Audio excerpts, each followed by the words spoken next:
وَلِلَّهِ عَلَى النَّاسِ حِجُّ الْبَيْتِ مَنِ اسْتَطَاعَ إِلَيْهِ سَبِيلًا، اور اللہ کا حق ہے اپنے بندوں پر کہ وہ حج کریں اس کے اس گھر کا جو کوئی بھی استطاعت رکھتا ہو سفر کی۔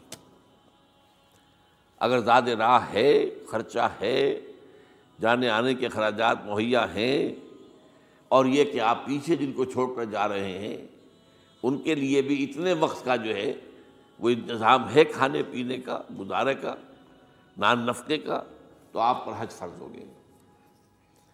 اب اگر اس فرضیت کے بعد کوئی شخص تاخیر کرتا ہے تو وہ بڑے گناہ کے اندر مبتلا ہے۔ جیسے ہی فرضیت ہو جائے، پہلا کام جو ہے، پہلا قرض جو ہے، یوں سمجھیے یہ اللہ کا قرض ہے بندوں پر۔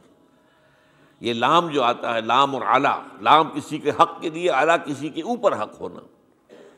وَلِلَّهِ عَلَى النَّاسِ حِجُّ الْبَيْتِ مَنِ اسْتَطَاعَ إِلَيْهِ سَبِيلًا، یہ تو اللہ کا حق ہے لوگوں پر، لوگوں کے ذمے، یہ قرض ہے اللہ کا کہ اس کے گھر کا حج کریں، جائیں، طواف کریں، اور جو بھی اس کے مناسک ہیں ادا کریں، اور وہیں پر قربانی کا بھی ہے۔ لِيَشْهَدُوا مَنَافِعَ لَهُمْ وَيَذْكُرُوا اسْمَ اللَّهِ فِي أَيَّامٍ مَّعْلُومَاتٍ عَلَىٰ مَا رَزَقَهُم مِّن بَهِيمَةِ الْأَنْعَامِ فَكُلُوا مِنْهَا وَأَطْعِمُوا الْبَائِسَ الْفَقِيرَ، اسی کے اندر جو ہے مناسک کے اندر قربانی بھی ہے۔ افریقہ میں آپ کو معلوم ہے، شمالی افریقہ میں زیادہ تر لوگ جو ہیں جیسے کہ ہندوستان پاکستان میں ہیں ویسے ہیں، لیکن آپ جنوب میں چلتے جائیے تو رنگ گہرا ہوتا چلا جائے گا، انتہائی سیاہ رنگ، وہ بھی ہے، سب آ رہے ہیں، شکلیں جدا ہیں، زبانیں جدا ہیں، لیکن سب کے سب جو ہے ایک ہی نغمہ ان کی زبان پر ہے ایک ہی نغمہ، کہیں واضح کہیں مبہم، وہ ایک ہی مذہب، لبیک اللہم لبیک، لبیک لا شریک لک لبیک، ان الحمد والنعمت لک والملک لا شریک لک۔ اب یہ ترانہ ہے، توحید کا ترانہ ہے، اور گونج رہی ہے اس وقت، آپ اندازہ نہیں کر سکتے کہ وہ پوری سرزمین گونج رہی ہوگی اس ترانے کے ساتھ، کیونکہ تھوڑی تھوڑی دیر کے بعد نئے قافلے داخل ہو رہے ہیں۔ ابھی ایک قافلہ جو ہے اس نے سعی مکمل کی ہے، اس میں شامل ہو گیا، بلکہ اس کے دوران ہی ابھی اس کا ختم نہیں ہوا کہ تیسرا قافلہ چلا رہا ہے۔ وہ تو یہاں تو ظاہر بات ہے کہ میں نے چونکہ ایک نقشہ اپنی نگاہوں سے دیکھا ہے، مدینہ منورہ سے اور مکہ مکرمہ جاتے ہوئے رات کے وقت، کہ کہیں جو ہے وہ روشنیوں کی وہ قطار ٹوٹتی ہی نہیں تھی، مسلسل معلوم ہوتا ہے کہ سڑک کے اوپر گاڑی ہے، مسلسل، کہیں اس کے اندر وقفہ ہے ہی نہیں۔ اتنے بڑے پیمانے پر، اتنے بڑے پیمانے پر، اتنے بڑے پیمانے پر لوگ جمع ہو رہے ہیں۔ زبانیں جدا ہیں، ایک دوسرے کی زبان نہیں سمجھتے، لیکن ایک زبان اور بھی ہوتی ہے جو بغیر بولے سمجھ میں آتی ہے، اس سے معلوم ہوتا ہے سب کے لیے محبت ہے، ہمارے بھائی ہیں، تمام مسلمان ہیں۔ بعض کے اندر یہ محبت کا جذبہ زیادہ ہے۔ ترکوں میں انڈو پاکستان کے لوگوں کے لیے بہت محبت ہے۔ اب وہ بات جو نہیں کر سکتے، سمجھا نہیں سکتے، لیکن ان کی آنکھوں سے، ان کے انداز سے وہ محبت ٹپکی پڑتی۔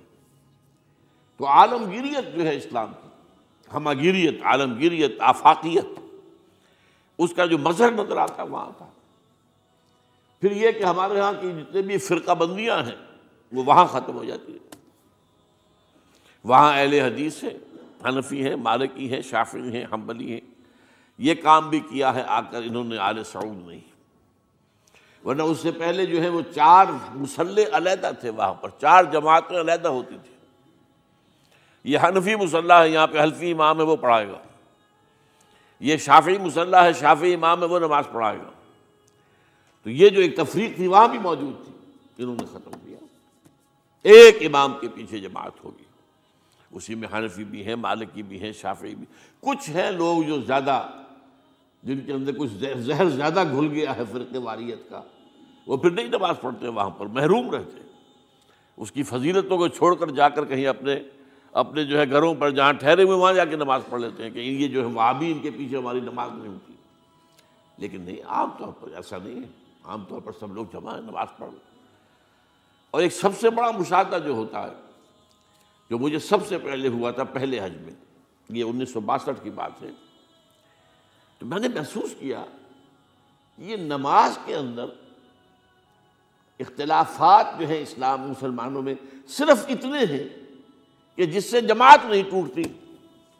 اختلافات ہیں، رفع یدین ہے یا نہیں ہے، آمین بالجہر ہے یا نہیں ہے، اختلافات تو ہیں، لیکن جماعت نہیں ٹوٹتی. وہ جو ڈرل ہے، ڈرل جیسے کہ ڈرل ہوتی ہے، آرمی پریڈ ہو رہی ہے، وہ ڈرل ختم نہیں ہوتی. ایسا نہیں ہے. میں نے جب سوچا اگر کسی مسلک کے نزدیک رکوع بھی دو ہوتے جیسے سجدے دو ہیں، تو وہ لوگ تو ایک رکوع کے بعد دوسرا رکوع کرتے اور باقی لوگ سجدے میں چلے گئے ہوتے، جماعت ٹوٹ جاتی. یا اگر کسی کے نزدیک ہر رکعت کے اندر جیسے رکوع ایک ہے، سجدہ بھی ایک ہی ہوتا، تو کچھ لوگ تو ایک سجدہ کر کے کھڑے ہو جاتے ہیں اور دوسرے لوگ جو ہے دوسرا سجدہ کر رہے ہوتے ہیں، جماعت ٹوٹ جاتی ہے. تو یہ میں سمجھتا ہوں کہ کس کی حکمت ہے، کس نے یہ طے کیا کہ ٹھیک ہے آپ میں رنگا رنگی بھی ہو، اے ذوق اس چمن کو ہے زیب، اختلاف سے اختلاف بھی ہے، رفع یدین بھی ہو رہا ہے، آمین بالجہر بھی ہو رہا ہے، نہیں بھی ہو رہا ہے، سب کچھ ہے، لیکن وہ اجتماعیت نہیں ٹوٹ رہی. یہ وہ یوں سمجھیے کہ یہ زندہ معجزہ ہے اسلام کا کہ 1400 برس بیت گئے ہیں اور کتنے بڑے علاقے میں یہ اسلام پھیلا ہے، اور یہ کہ مختلف مسالک وجود میں آئے، اس میں کوئی شک نہیں ہے. حنفی ایک علاقے کے اندر آپ کو ملیں گے صرف شافعی، ہندوستان کا بھی مغربی ساحل کے صرف شافعی ملیں گے آپ کو. اس سے آگے آپ جائیے، چونکہ یہ عرب تاجروں کے ذریعے سے ایمان لائے ہیں، یہ لوگ سری لنکا کے لوگ ہیں، انڈونیشیا کے لوگ ہیں، ملیشیا کے لوگ، سب شافعی ہیں.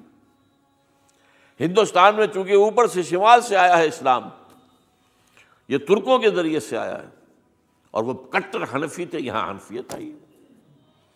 ترک جو ہے کٹر حنفی، یہ ترکی تو تھے جو آئے تھے.